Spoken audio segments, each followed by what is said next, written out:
นี่คือรายชื่อเลขาคณะพรรคนครหลวงและ17แขวงในทั่วประเทศ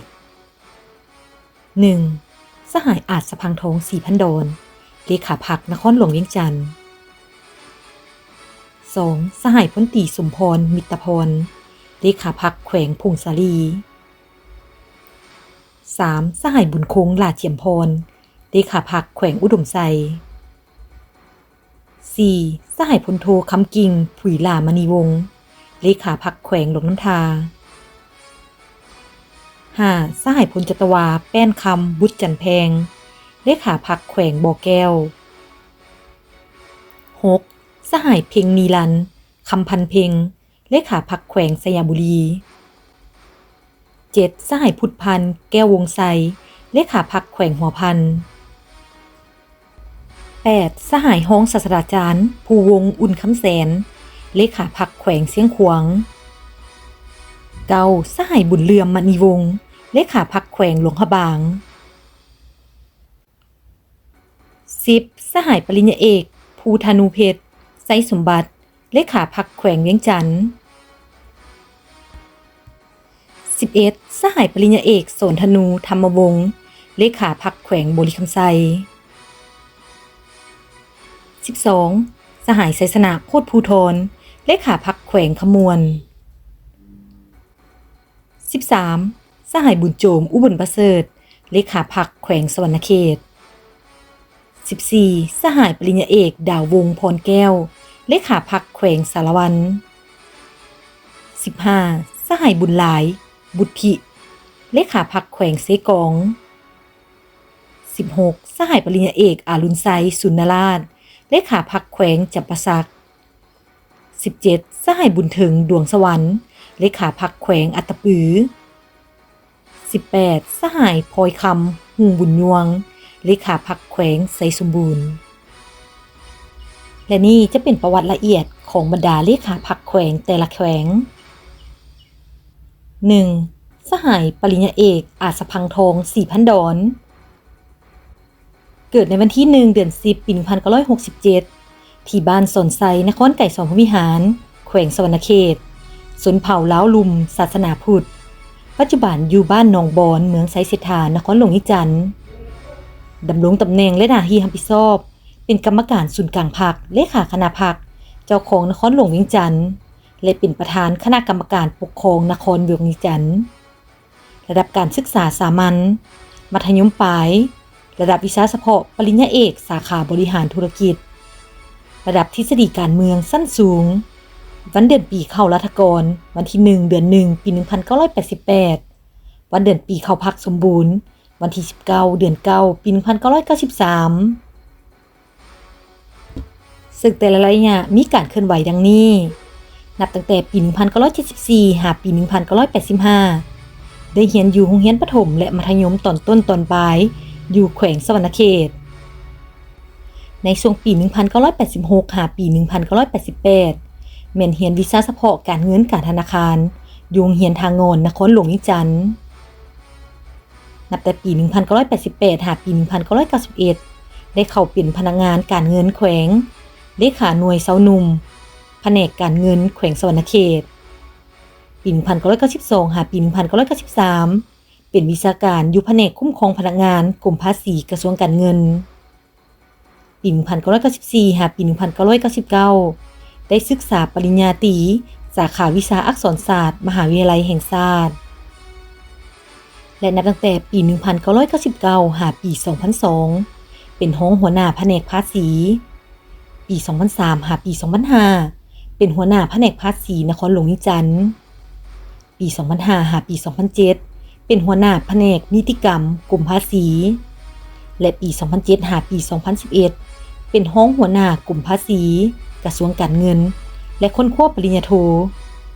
ในระบบประจำการทั้งเรียนทั้งเฮ็ดเวียกไปพร้อมอยู่ที่สสเวียดนามปี 2011 หาปี 2016 เป็นหัวหน้ากลุ่มภาษีชี้นำรวมกระทรวงการเงินค้นคว้ายกระดับปริญญาเอกระบบประจำการและได้ลงลึกบริหารธุรกิจที่สสเวียดนามปี 2016 หาปี 2019 เป็นรองรัฐมนตรีกระทรวงการเงินชี้นำเวียกงานคงเขตรายจ่ายกระทรวงการเงิน มาฮอดปี 2019 หาปี 2020ได้เป็นรองเจ้าของนครหลวงจันทน์รับผิดชอบที่นำของเขตเศรษฐกิจและของเขตโค้งลางปี 2020 หาปี 2021เป็นรองเลขาพรรคช่วยสหายเลขาคณะพรรคนครหลวงรับผิดชอบที่นำของเขตเวียกงานการเมืองแนวคิดเวียกก่อสร้างพรรคพนักงานสหพันธ์นักรบเก่าแนวเล้าสังชาติและองค์การจัดตั้งมหาชนขันนครหลวงแต่ปี 2021 หาปี 2025ได้เป็นกรรมการศูนย์กลางพรรคสมัยที่ 11เป็นรองเลขาคณะพรรคเป็นเจ้าของนครหลวงจันทน์รับผิดชอบเวียกงานรอบด้านขององค์การปกครองประธานคณะกรรมการร่วมมือรักษาความสงบเรียบร้อยชายแดนลาวไทยนครหลวงจันทน์หนองคาย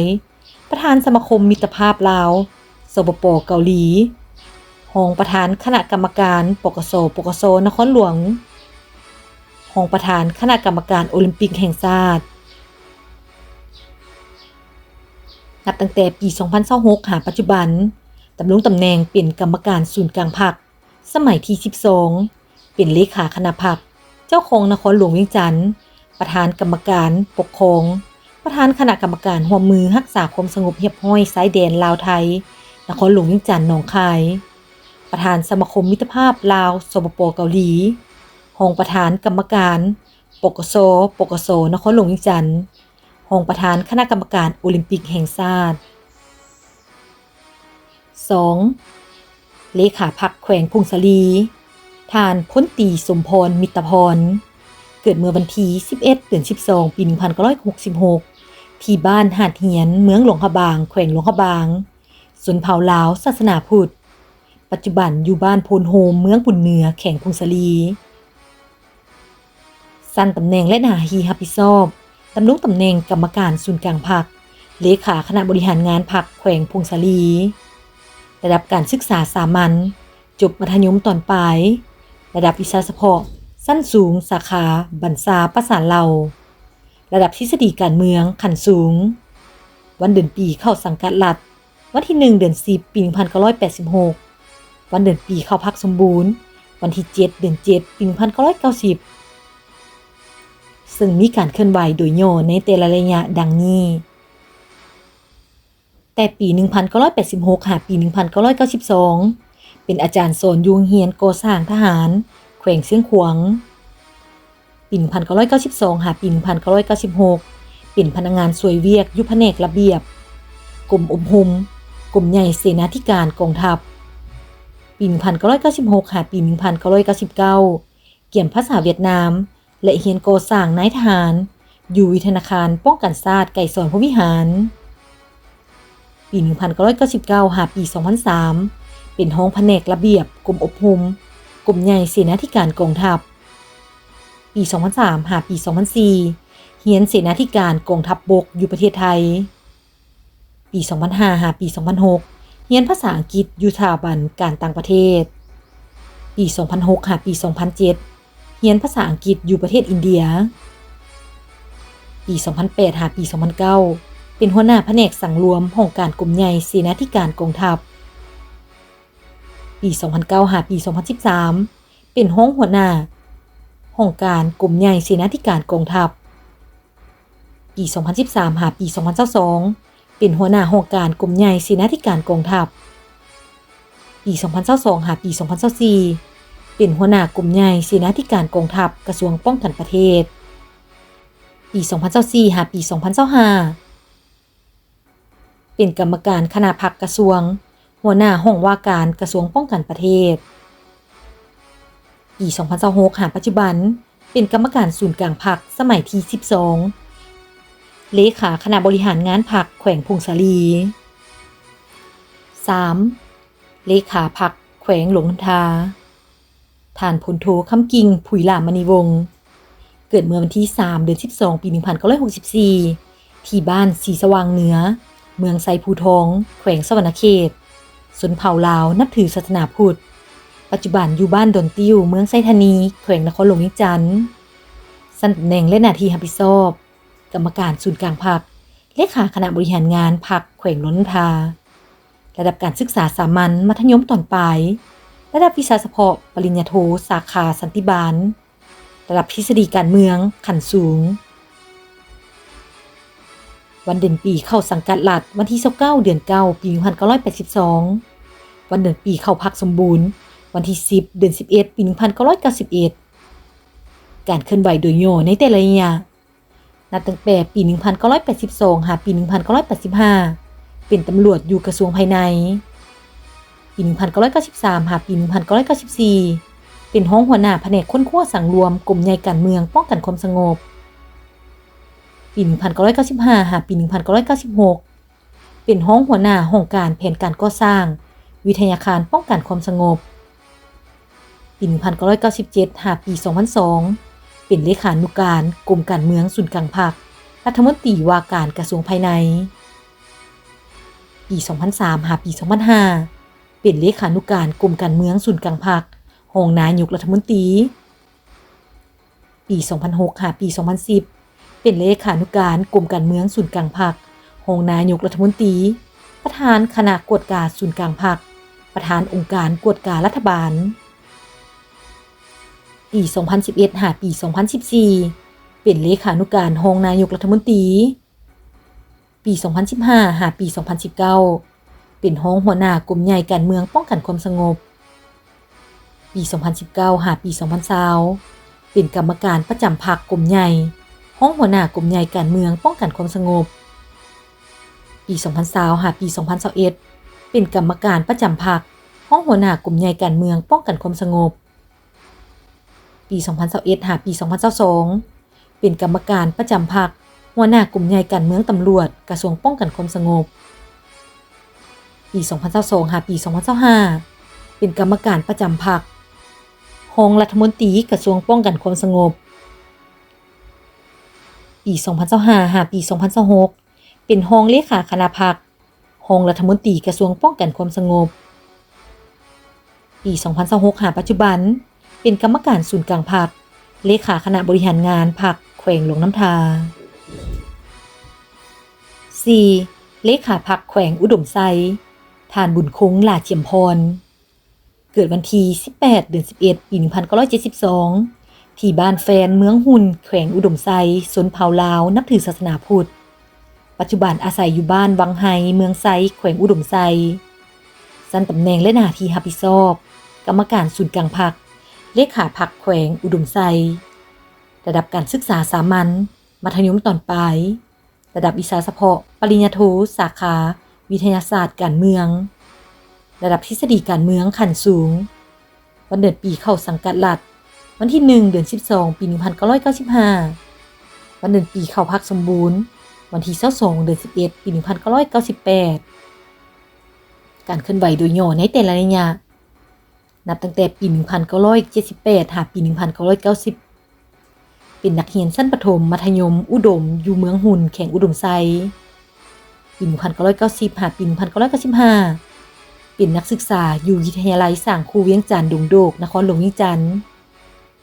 ปี1995หาปี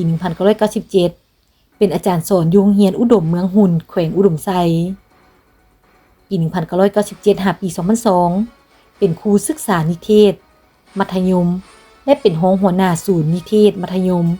แผนกศึกษาแขวงอุดมไซปี2003หาปี2006ไปเกี่ยมภาษาเวียดนามและเรียนโตปริญญาตรีเวียกงานจัดตั้งก่อสร้างพรรคก่อสร้างพนักงานอยู่สถาบันการเมืองแห่งชาติโฮจิมินห์สสเวียดนามปี2006หาปี2008เป็นรองแขนงและหัวหน้าแขนงของคณะจัดตั้งแขวงอุดมไซปี2008หาปี2010ค้นคว้าปริญญาโทสาขาวิชาวิทยาศาสตร์การเมืองอยู่สถาบันการเมืองแห่งชาติโฮจิมินห์สสเวียดนามปี2010หาปี2012เป็นรองหัวหน้าคณะจัดตั้งแขวงอุดมไซปี2012หาปี2014เป็นหัวหน้าแผนกภายในแขวงอุดมไซปี2014หาปี2018เป็นเลขาพรรคเมืองเจ้าเมืองเมืองหุ่นและเป็นคณะประจำพรรคแขวงอุดมไซปี2018หาปี2020เป็นคณะประจำพรรคแขวงเป็นประธานกวดการแขวงและเป็นรองเลขาพรรคแขวงอุดมไซปี2021หาปี2025เป็นกรรมการสำรองศูนย์กลางพรรคเลขาพรรคแขวงเจ้าแขวงแขวงอุดมไซปี2025หาปัจจุบันเป็นกรรมการศูนย์กลางพรรคเลขาพรรคแขวง ประธานคณะกรรมการป้องกันชาติป้องกันความสงบแขวงอุดมไซ 5. เลขาพรรคแขวงบ่อแก้วฐานพลจัตวาแป้นคำบุตรจันแพงเกิดเมื่อวันที่19เดือน11ปี1974ที่บ้านลู่เมืองแอดแข่งหัวพันชนเผ่าลาวนับถือศาสนาพุทธปัจจุบันอยู่บ้านห้วยซ้ายเหนือเมืองห้วยทรายแข่งบ่อแก้วสันตำแหน่งและหน้าที่รับผิดชอบกรรมการศูนย์กลางพรรคได้ขันคณะบริหารงานพรรคแขวงบ่อแก้วระดับศึกษาสามัญมัธยมตอนปลายระดับวิชาเฉพาะปริญญาโทสาขาวิชาก่อสร้างพรรคระดับทฤษฎีการเมืองขั้นสูงเข้าสังกัดรัฐในวันที่2เดือน11ปี1993เข้าพรรคสมบูรณ์ในวันที่23เดือน5ปี1998ในปี1982หาปี1987ได้เรียนอยู่ชั้นประถมอยู่บ้านนา5อยู่เมืองแอดแข่งหัวพันแต่ปี1987หาปี1990เรียนมัธยม4ห้องอยู่เมืองแปกแขวงเชียงขวางปี1990หาปี1993เรียนอยู่โรงเรียนอุดมไซเมืองเสียงคอแข่งหัวพันปี1993หาปี1995เข้าเป็นทหารอยู่กองพันใหญ่ทหารราบยานเกาะที่11กองทัพประชาชนลาวปี1995หาปี1998เรียนอยู่โรงเรียนประสานลาวน้ำสวงกองทัพปี1998หาปี2001ประจำอยู่กองพันใหญ่ทหารราบยานเกาะที่11เคลื่อนไหวอยู่เขตพิเศษไซสมบูรณ์ปี2001หาปี2004เป็นรองเลขาหน่วยพรรคแขนงบริหารกองพันใหญ่ทหารราบยานเกาะที่11ปี2004หาปี2006เป็นเลขาหน่วยพรรคหัวหน้าการเมืองกองห้อย2กองพันน้อยที่2กองพันใหญ่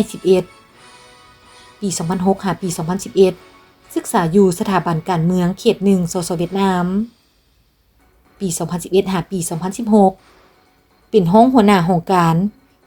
กองบัญชาการทหารแขวงหลวงพระบางปี2016หาปี2018เป็นหัวหน้าองค์การกองบัญชาการทหารแขวง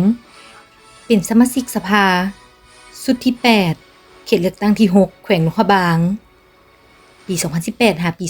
2020เป็นหัวหน้าองค์การการเมืองกองบัญชาการทหารแขวงหลวงพระบางเป็นสมาชิกสภาแห่งชาติสุดที่8เขตเลือกตั้งที่6แขวงหลวงพระบางปี2020หาปี2022เป็นกรรมการพรรคแขวง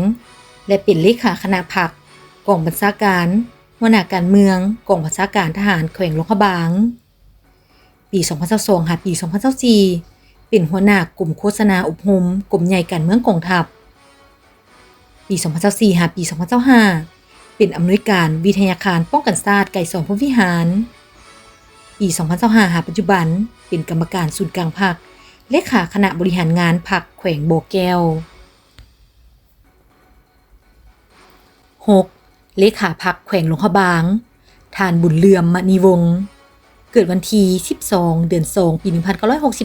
1968ที่บ้านนูนสวัสดิ์นครหลวงพระบางแขวงหลวงพระบางชนเผ่าลาวนับถือศาสนาพุทธปัจจุบันอาศัยอยู่บ้านโคกวานครหลวงพระบางแขวงหลวงพระบางระดับการศึกษาสามัญมัธยมตอนปลายระดับวิชาเฉพาะปริญญาตรีสาขาวิชากฎหมายระดับทฤษฎีการเมืองขั้นสูงเข้าสังกัดรัฐในวันที่1เดือน8ปี1988เข้าพรรคสมบูรณ์ในวันที่4เดือน7ปี1992ซึ่งในปี1975หาปี1980เรียนอยู่โรงเรียนประถมนูนสวัสดิ์นครหลวงพระบางแขวงหลวงพระบางปี1981หาปี1983เรียนอยู่โรงเรียนมัธยมตอนต้นบ้านเสียงล้อมนครหลวงพระบางแขวงหลวงพระบางปี1984หาปี1986เรียนอยู่โรงเรียนมัธยมตอนปลายเลข1นครหลวงพระบางแขวงหลวงพระบางปี1988หาปี1989เป็นพนักงานอยู่แผนกยุติธรรมแขวงและองค์การอัยการประชาชนแขวงหลวงพระบางเรียนบำรุงกฎหมายปี1990หาปี1993เป็นหัวหน้าองค์การอัยการประชาชนเมืองปากแซงแขวงหลวงพระบางปี1993หาปี1998เรียนอยู่มหาวิทยาลัยแห่งชาติคณะนิติศาสตร์และรัฐศาสตร์นครหลวงวิจันทร์ปี1998หาปี2002เป็นหัวหน้าแขนง ติดตามกฎกาการปฏิบัติกฎหมายอยู่องค์การอัยการประชาชนแขวงและไปยกระดับวิชากฎหมายอยู่สสเวียดนามปี2002หาปี2011เป็นห้องหัวหน้าองค์การอัยการประชาชนแขวงหลวงพระบางปี2011หาปี2012เรียนทฤษฎีการเมืองการปกครองชั้นสูงอยู่สถาบันการเมืองการปกครองแห่งชาติปี2012หาปี2015เป็นหัวหน้าองค์การอัยการประชาชนแขวงหลวงพระบางปี2015หาปี2020เป็นกรรมการพรรคแขวงหัวหน้าองค์การอัยการประชาชนแขวงหลวงพระบางปี2020หาปี2025เป็นกรรมการประจำพรรคแขวงหงเจ้าแขวงหลวงพระบางเดือน9ปี2025ได้เป็นเลขาคณะบริหารงานพรรคแขวงหลวงพระบางและปี2026หาปัจจุบันดำรงตำแหน่งเป็นกรรมการศูนย์กลางพรรคเลขาคณะบริหารงานพรรคแขวงหลวงพระบางเลขาพรรคแขวงสยามบุรีฐานเพ็งนิรันดร์คำพันเพ็งเกิดในวันที่9เดือน10ปี1966ที่บ้านสีมงคลเมืองสยามบุรีแขวงสยามบุรีชนเผ่าลาวนับถือศาสนาพุทธปัจจุบันอยู่บ้านธานาเมืองสยามบุรีแขวงสยามบุรีระดับการศึกษาสามัญมัธยมตอนปลายระดับวิชาเฉพาะปริญญาโทเศรษฐกิจคมนาคมระดับทฤษฎีการเมืองขั้นสูงเข้าสังกัดรัฐในวันที่10เดือน10ปี1987เข้าพักสมบูรณ์ในวันที่30เดือน3ปี1990ซึ่งในช่วงปี1973หาปี1978ได้เรียนชั้นประถมอยู่โรงเรียนประถมบ้านปงเมืองสยามบุรีแขวงสยามบุรีปี1978หาปี1981เรียนชั้นมัธยมตอนต้นอยู่โรงเรียนมัธยมเมืองสยามบุรีแขวงสยามบุรีปี1981หาปี1984เรียนชั้นมัธยมตอนปลายอยู่โรงเรียนมัธยมตอนปลายเมืองสยามบุรีแขวงสยามบุรีปี1984หาปี1987เรียนวิชาเฉพาะชั้นสูงสาขาวิชาขัวทางอยู่โรงเรียนคมนาคมขนส่งที่นครหลวงวิจันทร์ปี1987หาปี1989เป็นหัวหน้ากองสำรวจออกแบบกระทรวงคมนาคมขนส่งนครหลวงวิจันทร์ปี1989หาปี1991เป็นหัวหน้าแขนงแผนการสังรวมแผนกคมนาคมและขนส่งแขวงสยามบุรีปี1991หาปี1997เป็นรักษาการหัวหน้าแผนกคมนาคมและขนส่งแขวงสยามบุรีปี1997หาปี2001เรียนวิชาเฉพาะชั้นปริญญาโทสาขาวิชาเศรษฐกิจคมนาคมอยู่สสเวียดนามปี2001หาปี2010เป็นกรรมการพรรคแขวงหัวหน้าแผนกคมนาคม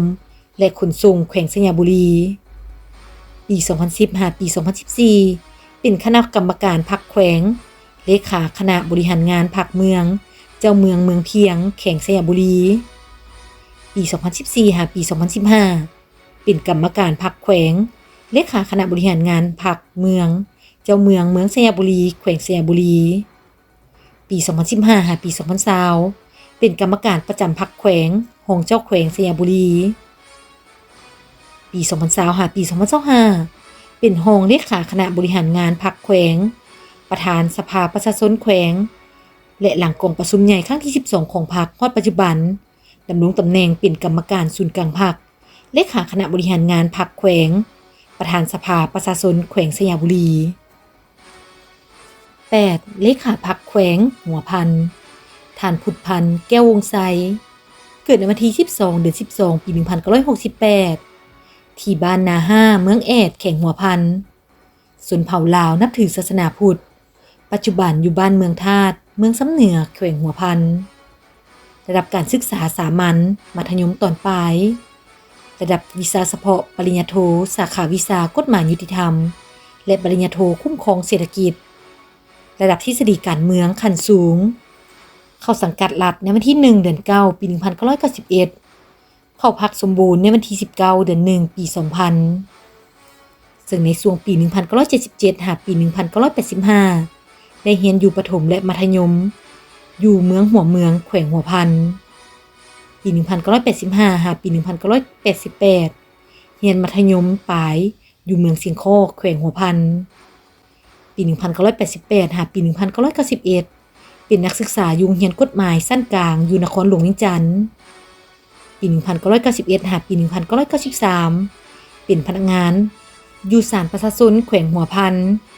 หน้าที่รับผิดชอบเป็นผู้พิพากษาคดีและเป็นพนักงานปฏิบัติคำตัดสินของศาลปี 1993 หาปี 1996 เรียนกฎหมายสั้นสูงอยู่ที่นครหลวงเวียงจันทน์ปี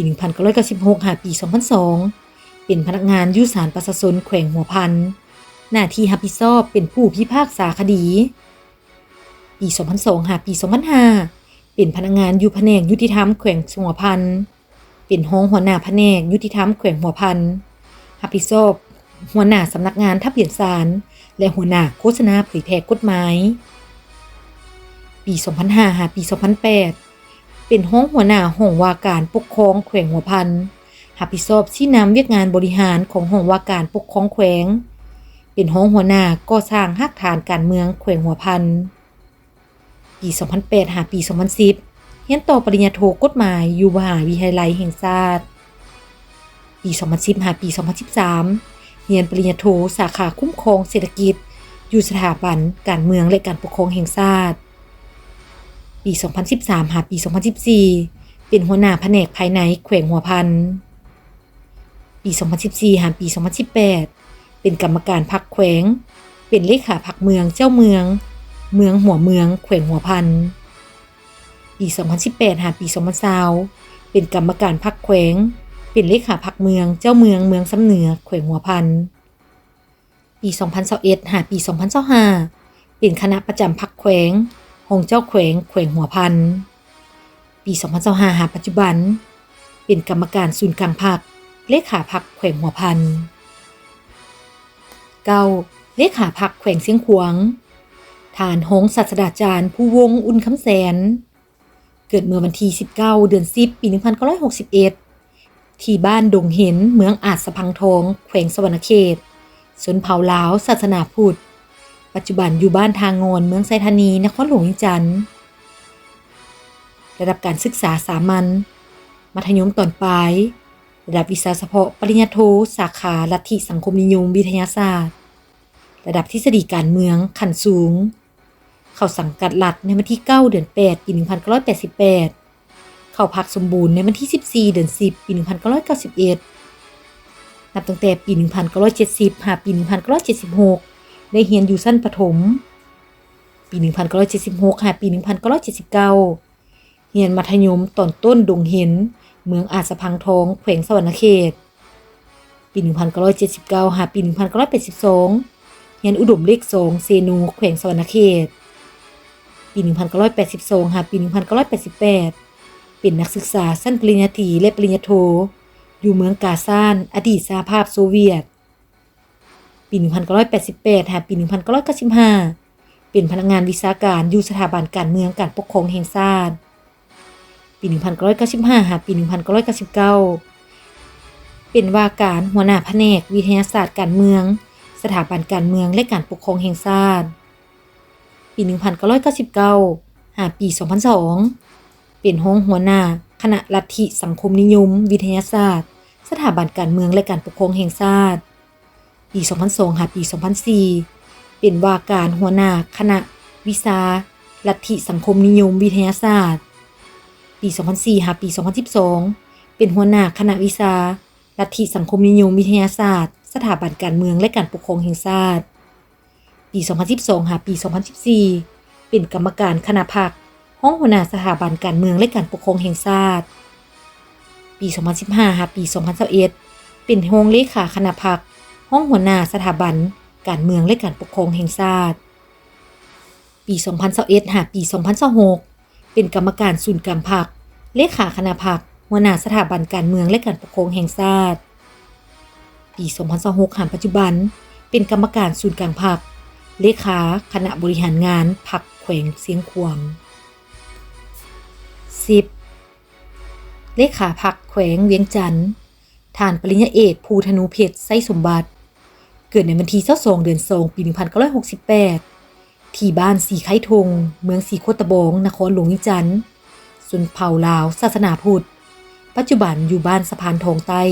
เมืองศรีสัตนานครหลวงวิจันทร์ระดับการศึกษาสามัญมัธยมตอนปลายระดับวิชาเฉพาะปริญญาเอกสาขาวิชาวิทยาศาสตร์การบริหารระดับทฤษฎีการเมืองขั้นสูงเข้าสังกัดรัฐในวันที่1เดือน9ปี1991เข้าพักสมบูรณ์ในวันที่6เดือน8ปี2002ในช่วงปี1974หาปี1979เรียนจบประถมศึกษาสีไข่ปี1979หาปี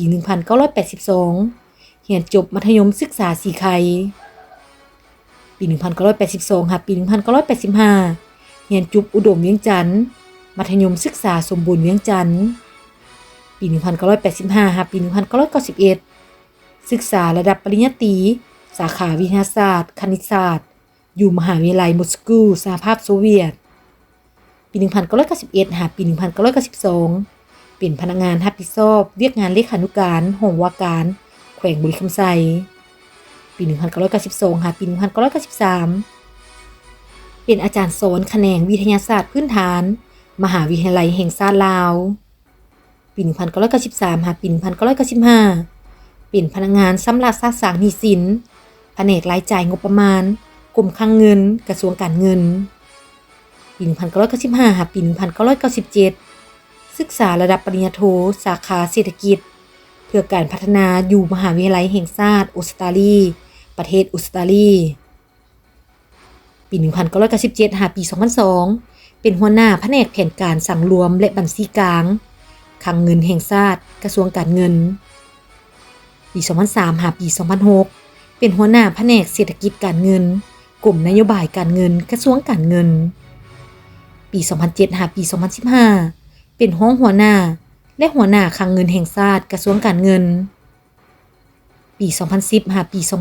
2015ศึกษาระดับปริญญาเอกสาขาวิทยาศาสตร์การบริหารอยู่มหาวิทยาลัยแห่งชาติลาวปี2016หาปี2020เป็นหัวหน้ากรมช่วยสหกรณ์กระทรวงการเงินปี2021หาปี2024เป็นรองรัฐมนตรีกระทรวงการเงินชี้นำเวียกงานกวดกาการเงินต่างประเทศหนี้สินสาธารณะและรายจ่ายงบประมาณแห่งรัฐปี2024หาปี2025เป็นรองเลขาพรรคแขวงเวียงจันทน์ชี้นำเวียกงานก่อสร้างรากฐานการเมือง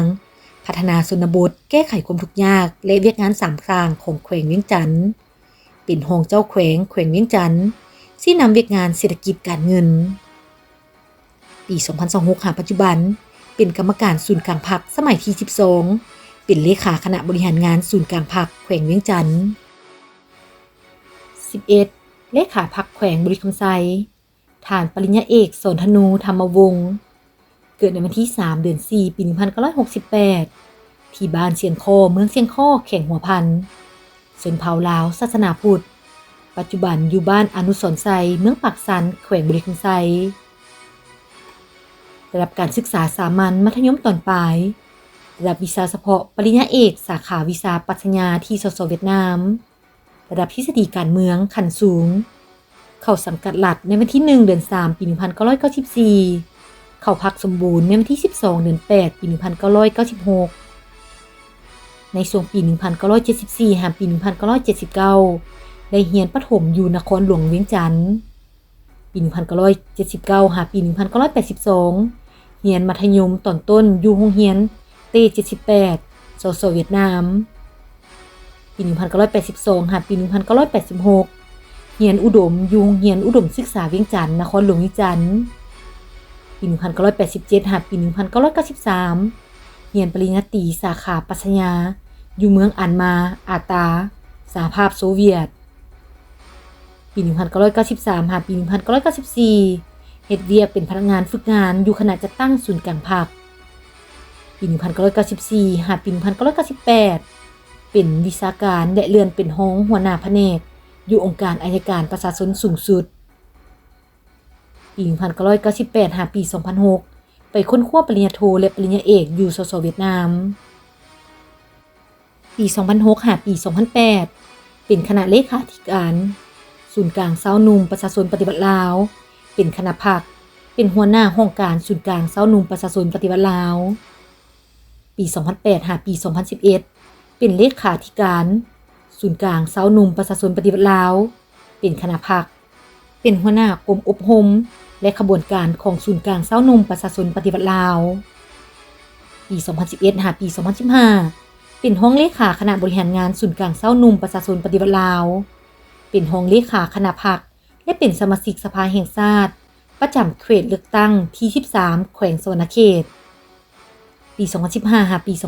2018 ได้รับการเลือกตั้งเป็นเลขาคณะบริหารงานศูนย์กลางสาวหนุ่มประชาชนปฏิวัติลาวปี 2018 หาปี 2024 เป็นเลขาคณะพรรคและเป็นประธานสถาบันวิทยาศาสตร์เศรษฐกิจและสังคมแห่งชาติปี 2024 หาปี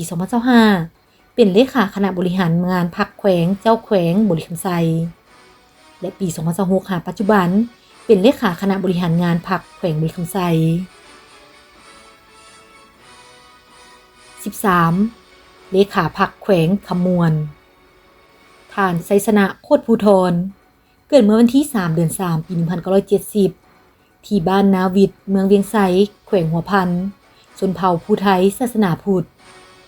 ปัจจุบันอยู่บ้านหองแกเมืองไสเสถานครหลวงวิจันทร์ระดับการศึกษาสามัญมัธยมตอนปลายระดับวิชาเฉพาะปริญญาโทนิติศาสตร์รัฐศาสตร์ระดับทฤษฎีการเมืองขั้นสูงเข้าสังกัดรัฐในวันที่ 1 เดือน 10 ปี 1992 เข้าพักสมบูรณ์ในวันที่ 3 เดือน 1 ปี 1997 ในช่วงปี 1979 หาปี 1983 ได้เรียนอยู่ประถมอยู่สสเวียดนามโรงเรียนเต้ 78 ปี 1984 หาปี 1986 เรียนอยู่โรงเรียนมัธยมตอนต้นอยู่โรงเรียนมัธยมสมบูรณ์หนองบอนปี 1987 หาปี 1989 เรียนมัธยมตอนปลายอยู่โรงเรียนอุดมเวียงจันทน์ปี 1990 หาปี 1992 เรียนวิชาเฉพาะสั้นกลางกฎหมายอยู่นครหลวงจันทน์ปี 1995 หาปี 1997 เรียนวิชาเฉพาะสั้นสูงกฎหมายอยู่นครหลวงจันทน์ปี 1992 หาปี 1995 เป็นพนักงานอยู่อัยการประชาชนแขวงสารวันปี 1997 หาปี 2006 ประจำการอยู่กรมคดีอาญาปี 2006 หาปี 2008 ประจำการอยู่กรมคดีแพ่งปี 2009 หาปี 2011 ประจำการอยู่กรมจัดตั้งก่อสร้างพนักงานปี 2009 หาปี 2010 เรียนวิชาเฉพาะชั้นปริญญาตรีนิติศาสตร์และรัฐศาสตร์แต่ปี 2009 หาปี 2011 เรียนวิชาเฉพาะชั้นปริญญาโทนิติศาสตร์และรัฐศาสตร์ปี 2011 หาปี 2021 เป็นรองเลขาคณะพรรครองหัวหน้าองค์การอัยการประชาชนสูงสุดปี 2021 หาปี 2025 เป็นกรรมการศูนย์กลางพรรคเลขาคณะบริหารงานพรรคหัวหน้าองค์การอัยการประชาชนสูงสุดปี 2025 ได้รับระดับปริญญาเอกกิตติมศักดิ์จากสป.จีนแต่ปี 2026 หาปัจจุบันเป็นกรรมการศูนย์กลางพรรคสมัยที่ 12 เป็นเลขาคณะบริหารงานพรรคแขวงขมวน 13. เลขาพรรคแขวงสวรรณเขตท่านบุญโจมอุบลประเสริฐเกิดในวันที่ 2 เดือน 8 ปี 1960 ที่บ้านสะเหมาภูแมวเมืองโขงแขวงจำปาสักชนเผ่าลาวศาสนาพุทธปัจจุบันอยู่บ้านพ้นสว่างใต้นครไก่สอนพระวิหารแขวงสวรรณเขตระดับการศึกษาสามัญมัธยมตอนปลายระดับวิชาเฉพาะปริญญาโทสาขาวิชาการเงินและสินเชื่อมหาวิทยาลัยแห่งชาติเมืองดาเนสสหภาพโซเวียตระดับทฤษฎีการเมืองขั้นสูงเข้าสังกัดรัฐในวันที่ 7 เดือน 10 ปี 1984 เข้าพักสมบูรณ์ในวันที่ 24 เดือน 12 ปี 1996 ซึ่งในช่วงปี 1984 หาปี 1995 ได้เป็นพนักงานผู้ช่วยเวียกอยู่กรมงบประมาณกรมคลังเงินกระทรวงการเงินปี 1995 หาปี 2000 เป็นหัวหน้าแผนกการเงินประจำแขวงอัตตปือเป็นเลขาหน่วยพรรคแผนกการเงินปี 2000 หาปี 2003 เป็นหัวหน้าแผนกการเงินประจำแขวงขมวนเป็นเลขาคณะพรรคหักฐานแผนก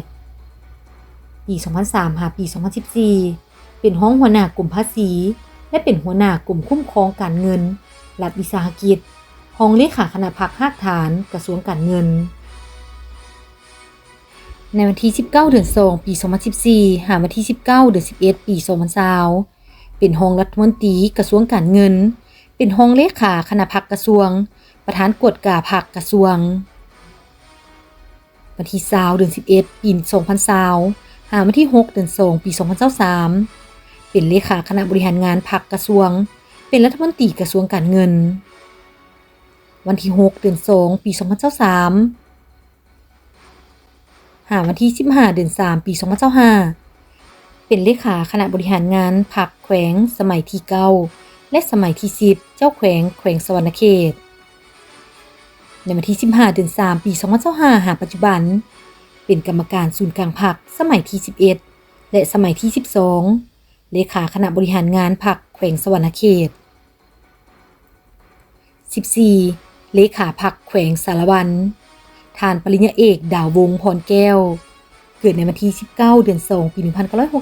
1963ที่บ้านพลไซเมืองไซเสถานครหลวงวิจันทร์ชนเผ่าลาวศาสนาพุทธปัจจุบันอาศัยอยู่วัดกลางเมืองสารวันแขวงสารวันระดับการศึกษาสามัญมัธยมตอนปลายระดับวิชาเฉพาะปริญญาเอกสาขาวิชาด้านระบบสายส่งไฟฟ้าแรงสูงที่มหาวิทยาลัยเทคนิคอินเมอร์นาวประเทศเยอรมันระดับทฤษฎีการเมืองขั้นสูง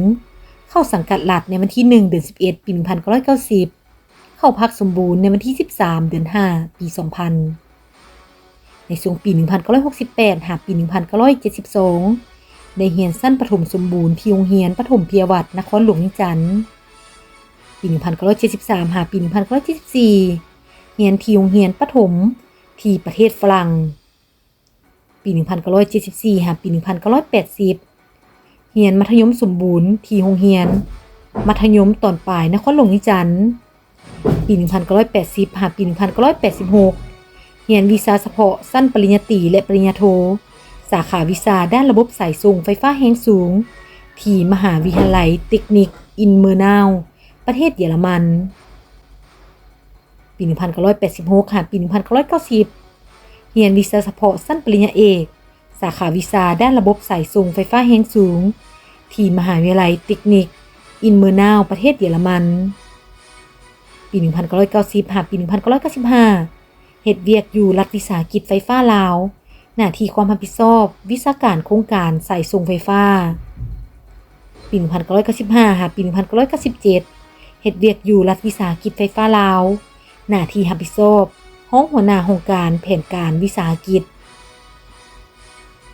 และปี1997หาปี2005ได้ขึ้นเป็นหัวหน้าโครงการแผนการวิสาหกิจและปี2005หาปี2011เฮ็ดเวียกอยู่กระทรวงพลังงานและบ่อแห่หน้าที่รับผิดชอบห้องหัวหน้ากลุ่มไฟฟ้าปี2012หาปี2017เฮ็ดเวียกอยู่กระทรวงพลังงานและบ่อแห่หน้าที่รับผิดชอบหัวหน้ากลุ่มนโยบาย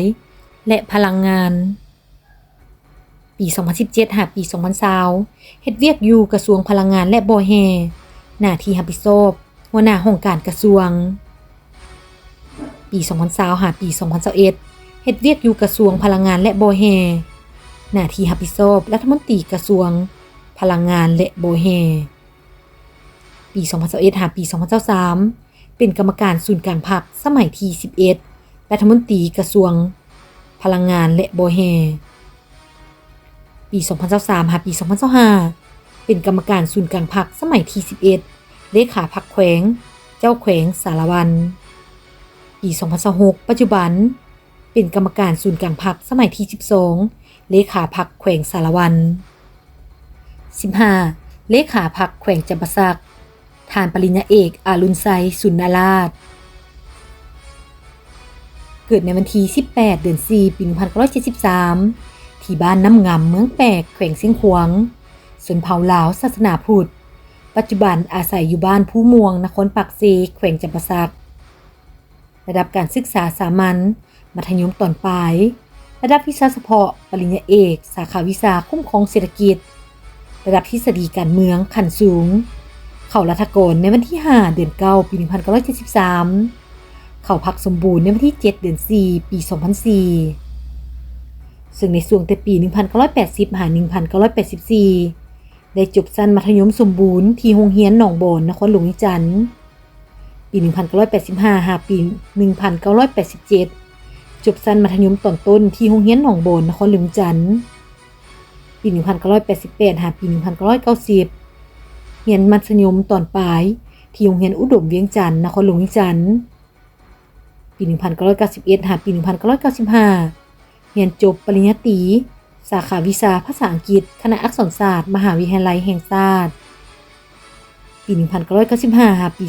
2000 เป็นพนักงานวิชาการของคณะกรรมการแผนการและการร่วมมือแห่งชาติปี 2000 หา ปี 2002 ค้นคว้าปริญญาโทสาขาบริหารรัฐและคุ้มครองธุรกิจมหาวิทยาลัยเกษตรศาสตร์ประเทศไทยปี 2003 ได้เป็นรองหัวหน้าแผนกนิติกรรมกรมส่งเสริมการลงทุนกระทรวงแผนการและการลงทุนปี 2004 หา ปี 2005 เป็นหัวหน้าแผนกนิติกรรมกรมส่งเสริมการลงทุนกระทรวงแผนการและการลงทุนปี 2006 หา ปี 2010 เป็นรองหัวหน้าโครงการศูนย์กลางเศร้าหนุ่มประชาชนปฏิบัติลาวปี 2011 เป็นเลขานุการอยู่ศูนย์กลางเศร้าหนุ่มประชาชนปฏิบัติลาวสมัยที่ 6เป็นรองหัวหน้าโครงการศูนย์กลางเศร้าหนุ่มประชาชนปฏิบัติลาวปี 2012 หา ปี 2015 เป็นกรรมการภาคเลขาธิการหัวหน้าโครงการศูนย์กลางเศร้าหนุ่มประชาชนปฏิบัติลาวปี 2006 เป็นรองเลขาคณะบริหารงานศูนย์กลางเศร้าหนุ่มประชาชนปฏิบัติลาวสมัยที่ 7ปี 2016 หา ปี 2018 เป็นกรรมการสำรองศูนย์กลางภาคสมัยที่ 10รองเลขาคณะบริหารงานศูนย์กลางเศร้าหนุ่มประชาชนปฏิบัติลาวสมาชิกสภาแห่งชาติสุดที่ 8 อยู่เขตเลือกตั้งที่ 8 แขวงหัวพันปี 2018 หา ปี 2022 เป็นเลขาคณะพรรคเลขาคณะบริหารงานศูนย์กลางเศร้าหนุ่มประชาชนปฏิบัติลาวสมัยที่ 7 ปี 2021 หา ปี 2024 ค้นคว้าปริญญาเอกสาขาคุ้มครองเศรษฐกิจมหาวิทยาลัยเศรษฐกิจแห่งชาติสสเวียดนามปี 2022 หา ปี 2024 เป็นกรรมการศูนย์กลางพรรคสมัยที่ 11 เลขาคณะพรรคหัวหน้าห้องว่าการสำนักงานนายกรัฐมนตรีและเป็นหัวหน้ากองเลขาคณะเฉพาะกิจ 19 ทับกมสพปี 2024 หา ปี 2025 เป็นกรรมการศูนย์กลางพรรคสมัยที่ 11 เลขาคณะบริหารงานพรรคแขวงเจ้าแขวงจำปาสักปี 2026 หา ปัจจุบันเป็นกรรมการศูนย์กลางพรรคสมัยที่ 12 เลขาคณะบริหารงานพรรคแขวงจำปาสัก 16 เลขาพรรคแขวงเซกองท่านบุญหลายบุตรธิเกิดเมื่อวันที่ 5 เดือน 1 ปี 1966 ที่บ้านสองโคนเมืองละมานแขวงเซกองชนเผ่าอาหักศาสนาผีปัจจุบันอาศัยอยู่บ้านใหม่หัวเมืองละมานแขวงเซกองระดับการศึกษาสามัญมัธยมตอนปลาย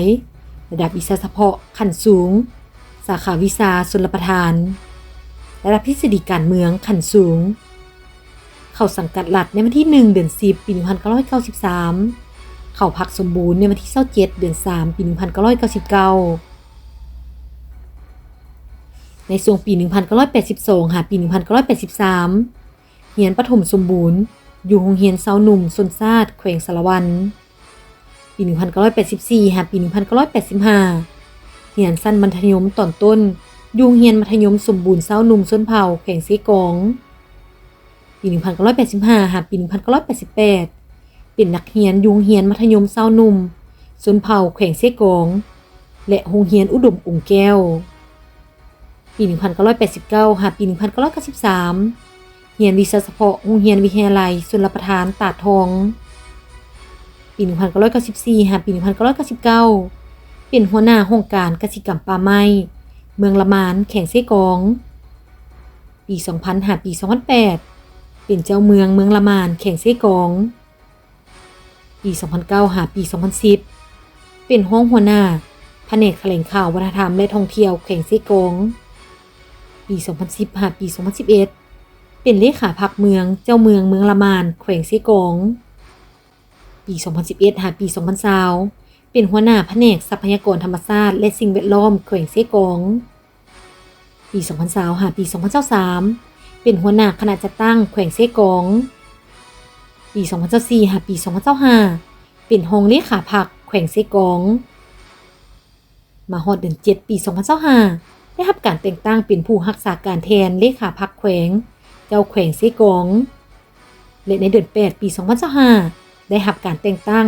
เป็นเลขาพรรคแขวงเซกองและนับตั้งแต่ปี2026หาปัจจุบันดำรงตำแหน่งเป็นกรรมการคณะบริหารงานศูนย์กลางพรรคสมัยที่12เลขาพรรคแขวงเซกอง17เลขาพรรคแขวงอัตตปือท่านบุญเถิงดวงสวรรค์เกิดในวันที่23เดือน10ปี1970ที่เมืองไซเซธาแขวงอัตตปือชนเผ่าลาวศาสนาพุทธปัจจุบันอยู่บ้านพลต้องจอมมณีเมืองจันทบุรีนครหลวงวิจันทร์ได้รับการศึกษามัธยมตอนปลายระดับวิชาเฉพาะปริญญาโทสาขาวิชาวิศวกรรมโรงงานอุตสาหกรรมและเศรษฐศาสตร์ระดับทฤษฎีการเมืองขั้นสูงเข้าสังกัดรัฐในวันที่1เดือน4ปี1995และเข้าพรรคสมบูรณ์ในวันที่16เดือน10ปี2006ซึ่งในระยะปี1995หาปี2005ได้เป็นพนักงานวิชาการอยู่กรมอุตสาหกรรมและหัตถกรรมกระทรวงอุตสาหกรรมและหัตถกรรมปี2005หาปี2010เป็นหัวหน้าแผนกค้นคว้านโยบายอยู่กลุ่มส่งเสริมวิสาหกิจขนาดน้อยและกลางกระทรวงอุตสาหกรรมและการค้าปี2010หาปี2012เป็นห้องหัวหน้ากลุ่มส่งเสริมวิสาหกิจขนาดน้อยและกลางกระทรวงอุตสาหกรรมและการค้าปี2012หาปี2016เป็นที่ปรึกษาฝ่ายเศรษฐกิจและการค้าสังกัดอยู่สำนักงานผู้ต่างหน้าถาวรแห่งสปป.ลาวปี2016หาปี2017เป็นหัวหน้ากลุ่มนโยบายการค้าต่างประเทศกระทรวงอุตสาหกรรมและการค้าปี2017หาปี2018เป็นห้องหัวหน้ากลุ่มส่งเสริมวิสาหกิจขนาดน้อยและกลางกระทรวงอุตสาหกรรมและการค้าปี2018หาปี2021เป็นหัวหน้ากลุ่มส่งเสริมวิสาหกิจขนาดน้อยและกลางกระทรวงอุตสาหกรรมและการค้าปี2021หาปี2025เป็นรองรัฐมนตรีกระทรวงอุตสาหกรรมและการค้าปี2025หาปี2026เป็นรองรัฐมนตรีรองประธานกรรมการส่งเสริมและคุ้มครองการลงทุนปี2026หาปัจจุบันเป็นกรรมการศูนย์กลางพรรคเลขาคณะบริหารงานพรรคแขวงอัตตปือ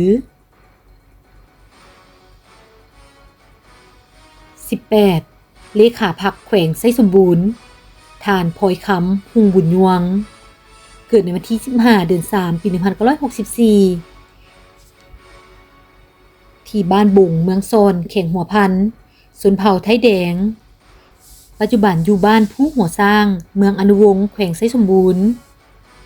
ได้รับการศึกษาสามัญห้อง12เวียดนามหรือม.7 ระดับวิชาเฉพาะปริญญาโทระดับทฤษฎีการเมืองขั้นสูงเข้ารัฐกรในวันที่30เดือน10ปี1991เข้าพรรคสมบูรณ์ในวันที่19เดือน8ปี1995ซึ่งในระยะแต่ปี1973หาปี1979ได้เรียนประถมอยู่โรงเรียนเลข3สเวียดนามและโรงเรียนประถมหนองบอนเมืองไซเซธานครหลวงวิจันทร์ในปี1979หาปี1982เรียนมัธยมต้นอยู่โรงเรียนเต้78สเวียดนามปี1982หาปี1985เรียนอยู่อุดมอยู่โรงเรียนเต้80สเวียดนามปี1985หาปี1991เรียนวิชาเฉพาะอยู่โรงเรียนสถาบันเศรษฐกิจเมืองตาสเกนอดีตสหภาพโซเวียตจบปริญญาโทสาขาเศรษฐกิจแผนการปี1991หาปี1992เฮ็ดเวียกอยู่แผนกเศรษฐกิจแผนการเงินแขวงสยามบุรีปี1992หาปี1994เฮ็ดเวียกอยู่เขตพิเศษเสียงหอนหงสาเป็นหัวหน้าช่วยสหกรณ์ปี1995เป็นหัวหน้าห้องการแผนการเมืองเงินแขวงสยามบุรีปี1996หาปี2009เฮ็ดเวียกอยู่แผนกแผนการและการลงทุนนครหลวงวิจันทร์เป็นหัวหน้าห้องการบริหารจัดตั้งเป็นห้องหัวหน้าแผนกเป็นหัวหน้าแผนก เป็นห้องเลขาหน่วยพักแผนกเป็นเลขาหน่วยพักแผนกเป็นกรรมการพรรคนครหลวงเวียงจันทน์ปี2009หาปี2021เป็นเลขาพรรคเมืองเจ้าเมืองไซเสถานครหลวงเวียงจันทน์เป็นกรรมการพรรคนครหลวงเวียงจันทน์ปี2011หาปี2013เป็นเลขาพรรคเมืองเจ้าเมืองไซเสถานครหลวงเวียงจันทน์เป็นกรรมการพรรคนครหลวงเวียงจันทน์เป็นหัวหน้าห้องว่าการนครหลวงเวียงจันทน์เป็นคณะประจำพรรคนครหลวงเวียงจันทน์ปี2013หาปี2020ลงก่อสร้างหักฐานขันเมืองจุดสุ่มเมืองโฮมเมืองไซสมบูรณ์เป็นคณะประจำพรรคนครหลวงเวียงจันทน์เป็นห้องเลขาพรรคแขวงห้องเจ้าแขวงไซสมบูรณ์สีน้ำเวียกคงเขตเศรษฐกิจปี2020หาปี2022เป็นห้องเลขาพรรคแขวงไซสมบูรณ์สีน้ำเวียกงานคงเขตพรรคพนักงานปี2022หาปี2025เป็นเลขาคณะบริหารงานพรรคแขวงเจ้าแขวงไซสมบูรณ์ปี2025ฮอดปัจจุบันเป็นเลขาคณะบริหารงานพรรคแขวงไซสมบูรณ์และได้รับการเลือกตั้งเป็นกรรมการศูนย์กลางพรรคสมัยที่12